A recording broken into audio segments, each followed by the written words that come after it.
Air India ವಿಮಾನ ದುರಂತ ಪ್ರಕರಣದ ಬೆನ್ನಲ್ಲೇ ಇದೀಗ ಆಸ್ಪತ್ರೆಯಿಂದ ಆಂಬ್ಯುಲೆನ್ಸ್ನಲ್ಲಿ ಮೃತದೇಹಗಳನ್ನು ಶಿಫ್ಟ್ ಮಾಡಲಾಗ್ತಾ ಇದೆ. ದೊಡ್ಡ ಮಟ್ಟದ ದುರಂತ ಪ್ರಕರಣದ ಬೆನ್ನಲ್ಲೇ ಈಗ ಡಿಎನ್ಎ ಟೆಸ್ಟ್ ಕೂಡ ಮಾಡಲಾಗಿದೆ. ಆಂಬ್ಯುಲೆನ್ಸ್ನಲ್ಲಿ ಒಂದೊಂದೇ ಮೃತದೇಹಗಳನ್ನು ಕುಟುಂಬಸ್ಥರಿಗೆ ಹಸ್ತಾಂತರಿಸ್ತಾ ಇದ್ದಾರೆ. ಡಿಎನ್ಎ ಮ್ಯಾಚ್ ಆಗಿರುವಂತಹ ಮೃತದೇಹಗಳನ್ನು ಈಗ ರವಾನಿಸಲಾಗ್ತಾ ಇದೆ. ಇನ್ನು ಮನೆಗೆ ತೆಗೆದುಕೊಂಡು ಹೋಗ್ತಾ ಇದ್ದಾರೆ ಮೃತದೇಹಗಳನ್ನು ಸಂಬಂಧಿಕರು. ಸಿವಿಲ್ ಆಸ್ಪತ್ರೆಯಲ್ಲಿ ಮೃತದೇಹಗಳ ಹಸ್ತಾಂತರ ಕೂಡ ಆಗ್ತಾ ಇದೆ. ಮೃತದೇಹ ಪಡೆಯೋದಕ್ಕೆ ಕುಟುಂಬಸ್ಥರು ಸಾಲುಗಟ್ಟಿ ನಿಂತಿದ್ದಾರೆ ಆಸ್ಪತ್ರೆ ಮುಂಭಾಗದಲ್ಲಿ. ದುರಂತ ಸ್ಥಳದಿಂದ TV9 ಗ್ರೌಂಡ್ ರಿಪೋರ್ಟ್ ಕೂಡ ಕೊಟ್ಟಿದೆ. ಇನ್ನು ದೃಶ್ಯಗಳಲ್ಲಿ ಗಮನಿಸ್ತಾ ಇದ್ದೀನಿ. ದುರಂತ ನಡೆದಂತಹ ಸ್ಥಳದ ದೃಶ್ಯಗಳು ಒಂದು ಕಡೆ, ಮತ್ತೊಂದು ಬದಿಯಲ್ಲಿ ಆಂಬ್ಯುಲೆನ್ಸ್ ಮೂಲಕವಾಗಿ ಮೃತದೇಹಗಳನ್ನು ಕುಟುಂಬಸ್ಥರಿಗೆ ಹಸ್ತಾಂತರಿಸ್ತಾ ಇರುವಂತಹ ದೃಶ್ಯಗಳು.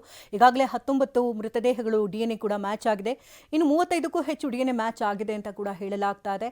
ಇನ್ನೂ ಹಲವರನ್ನ ಅಂದರೆ DNA ಮ್ಯಾಚ್ ಆಗೋದಕ್ಕಾಗಿ ಸಂಬಂಧಿಕರಿಂದ ಈಗಾಗಲೇ ಕೂದಲು, ಉಗುರು ಹಾಗೆ ಅಲ್ಲಿನ ಒಂದಷ್ಟು ಪಳೆಯುಳಿಕೆಗಳನ್ನು ತೆಗೆದುಕೊಂಡಿದ್ದಾರೆ ಅನ್ನೋದ್ರ ಬಗ್ಗೆ ಮಾಹಿತಿ ಕೂಡ, ಸ್ಯಾಂಪಲ್ಸ್ ಅನ್ನ ಈಗಾಗಲೇ ತೆಗೆದುಕೊಂಡಿದ್ದಾರೆ ಅನ್ನೋದ್ರ ಬಗ್ಗೆ ಮಾಹಿತಿ ಇದೆ.